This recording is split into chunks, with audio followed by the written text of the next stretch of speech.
Hello বন্ধুরা, আশা করি ভালো আছেন। Welcome back to my channel Tulika versatile blogs. আজ শনিবার সকাল। এখন আমরা আছি শান্তিনিকেতনের বোলপুরে কোপাই নদীর ধারে কঙ্কালীতলায় আমরা পুজো দিতে এসেছি। তো আমরা যেখানে আছি আপনাদের সাথে শেয়ার করেছি আমার বাড়ি ক্যাম্পাস থেকে গোপালনগর, যেটা সেখান থেকে এই কঙ্কালীতলা প্রায় 14-15 কিলোমিটার, অনেকটা দূর। আর বোলপুর স্টেশন থেকে প্রায় 8 কিলোমিটার দূর এই কঙ্কালীতলা। এবার পুজো দিতে যাচ্ছি, দেখতে থাকুন বন্ধুরা, সঙ্গে থাকুন। বীরভূমের শান্তিনিকেতনের এই কঙ্কালীতলা একটি অতি পবিত্র স্থান। কথিত আছে দক্ষযজ্ঞের পর দেবী সতীর শরীরের বিভিন্ন অংশ 51টি শক্তিপীঠে পতিত হওয়ার কারণে এই স্থানগুলি পবিত্র বলে বিবেচিত হয়। তা কঙ্কালীতলা সেই 51 পীঠের একটি শক্তিপীঠ। এখানে দেবীর কোমর বা কঙ্কাল পতিত হয়েছিল, এই বিশ্বাস থেকে এর নামকরণ করা হয়েছে। গেটের পাশেই অনেক দোকান আছে যেখান থেকে ফুল এবং প্রসাদের জন্য মিষ্টি কিনতে পাওয়া যায়। তো সেখানে একটা দোকান থেকে আমরা ফুল কিনে নিলাম। এখানে দেবী সতীর কোমর বা কঙ্কাল পতিত হয়েছিল, এই বিশ্বাস থেকে এর নামকরণ করা হয়েছে। এটি কোপাই নদীর তীরে অবস্থিত।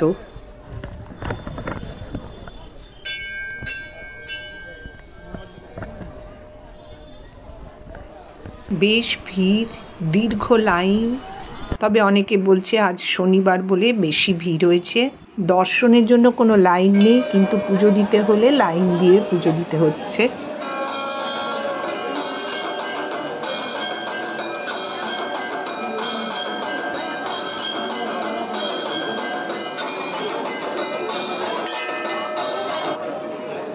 এই মন্দিরের প্রধান আকর্ষণ মন্দিরের পাশে পাড় বাঁধানো ছোট পুকুর, যা সতীকুণ্ড নামে পরিচিত।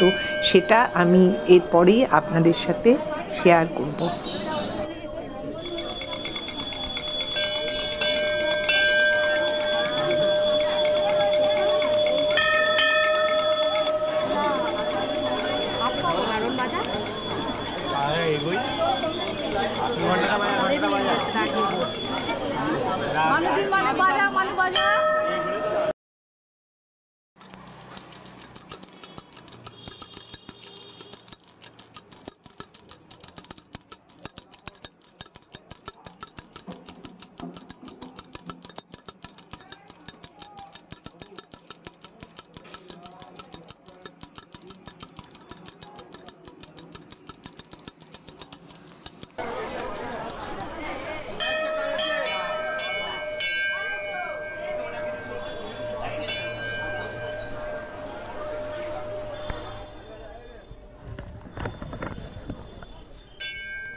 মন্দিরের পাশে এই পুকুর রয়েছে, যা সতীকুণ্ড নামে পরিচিত।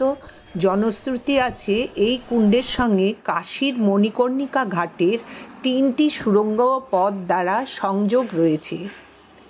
এখানে দেবী দেবগর্ভা নামেও পূজিত হন।